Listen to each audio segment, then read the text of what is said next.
আসসালামু আলাইকুম ওয়া রাহমাতুল্লাহি ওয়া বারাকাতুহু। সুপ্রিয় দর্শক, ড্রিম জার্নির পক্ষ থেকে আপনাদের সবাইকে সুস্বাগতম। আজকে আপনাদেরকে দেখাবো হযরত আইয়ুব আলাইহিস সালামের রওজা শরীফ এবং পায়ের ছাপ। ভিডিওটি সম্পূর্ণ দেখবেন, আশা করি আপনাদের ভালো লাগবে।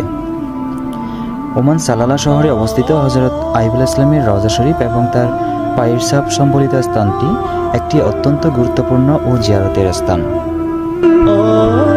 হযরত আইয়ুব আলাইহিস সালামের রওজা শরীফ সালালা শহর থেকে কিছুটা দূরে আল কাহারা পাহাড়ের চূড়ায় জাবাল ইতনিন নামক এলাকায় অবস্থিত। এটি পাহাড়ের উপরে হওয়ায় কারিব বা বর্ষাকালীন সময় মনোরম দৃশ্য ও ঘন কুয়াশায় পরিবেষ্টিত থাকে। হযরত আইয়ুব আলাইহিস সালামের রওজাটি একটি ছোট মসজিদের ভিতরে অবস্থিত। ভেতরে হযরত আইয়ুব আলাইহিস সালামের একটি দীর্ঘ প্রায় 4 মিটার রওজা শরীফ রয়েছে, যা সবুজ কাপড় দিয়ে ঢাকা।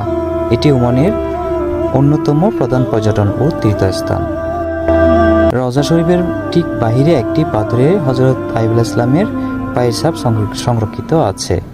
হযরত আইয়ুব আলাইহিস সালাম যখন কঠিন রোগে ভুগছিলেন, তখন আল্লাহ পাকের নির্দেশে পাথরে আঘাত করার ফলে একটি ঝর্ণার সৃষ্টি হয়। সুবহানাল্লাহ।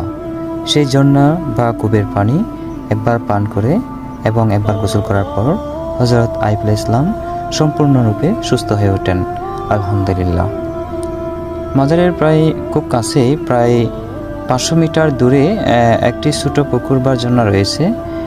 সেই ঝর্ণার পানি লাখ লাখ মানুষ রোগমুক্তির জন্য নিয়ে যায়। দর্শক, এটা হচ্ছে রওজা শরীফের এই মেইন গেট। আমরা এসে পড়ছি। ক্যামেরা রোটেট হয়ে যাওয়ার কারণে ভিডিওটা ছোটো ডিসপ্লে আকারে হয়েছে, একটু ছোটো ছোটো দেখাচ্ছে। আমি প্রথমে বুঝতে পারিনি, তাই কি আর করার। দেখুন, মাশাআল্লাহ, সামনে দেখা যাচ্ছে রওজা শরীফের গম্বুজ। তো মাশাআল্লাহ, আলহামদুলিল্লাহ, আল্লাহ পাকে আজকে আমাকে এখানে নিয়ে আসছে। শুকরিয়া আদায় করতেছি আল্লাহর দরবারে। আমার অনেক ইচ্ছা ছিল ওই জায়গায় আসার, আল্লাহ কবুল করেছে, নসিবে রেখেছে, আসতে পেরেছি। আলহামদুলিল্লাহ।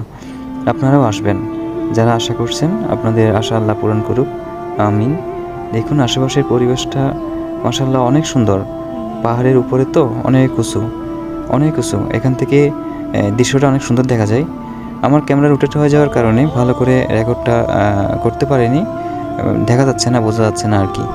ওই যে রওজা শরীফ, রওজা শরীফ দেখা যাচ্ছে। রওজা শরীফের আশেপাশে ফুল গাছ রোপণ করেছে। ফুল গাছগুলোর নাম হয়তো বাগান বিলাস, ভুল না করলে। মাশাআল্লাহ, অনেক সুন্দর দেখাচ্ছে।